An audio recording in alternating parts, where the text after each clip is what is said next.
एक ऐसा भी मुस्लिम देश है जिसमें अब लड़कियों की शादी 18 नहीं बल्कि 9 साल की उम्र में कर दी जाएगी। हम बात कर रहे हैं एक सच्ची घटना पे और एक ऐसे देश के बारे में जिसमें अब लड़कियों की शादी 18 साल नहीं बल्कि 9 साल की उम्र में कर दी जाने वाली है। साथ ही साथ जब भी उनके पति का मन करेगा वो उन्हें तलाक दे सकते हैं। न ही वो उन्हें अपनी प्रॉपर्टी में हिस्सा देंगे और न ही वो उन्हें अपनी पूरी तरह से पत्नी होने का दर्जा देंगे। हम बात कर रहे हैं इराक की। अब से इराक में एक नया कानून लागू होने वाला है जिसमें लड़कियों की शादी की उम्र 9 साल होने वाली है। साथ ही साथ उनसे ज्यादा उम्र का व्यक्ति उनसे शादी करेगा और वो उसे अपनी पूरी तरह से पत्नी होने का दर्जा भी नहीं देगा। जब भी उसका मन करेगा वो उसे तलाक दे सकता है। साथ ही साथ तलाक देने के बाद वो उसे किसी भी अपनी प्रॉपर्टी में हिस्सेदारी भी नहीं देगा। ये एक नया कानून जो है वो इराक में लागू हुआ है। इराक की सरकार देश में विवाह कानून में संशोधन करने जा रही है जिसके तहत लड़कियों की शादी की कानूनी उम्र 18 वर्ष को घटाकर 9 साल कर दी गई है, जिससे पुरुषों को छोटी बच्चियों से विवाह करने की अनुमति पूर्व मिल चुकी है।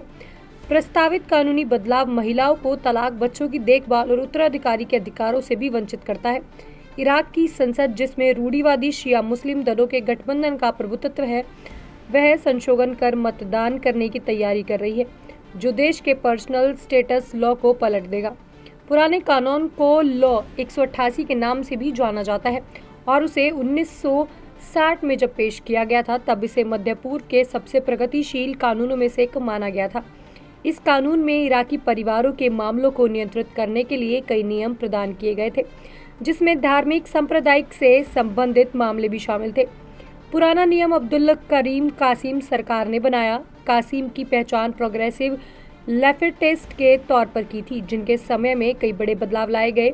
इनमें से एक 18 साल की उम्र में होने की लड़की की शादी का जो है वो भी कानून संबंधित है।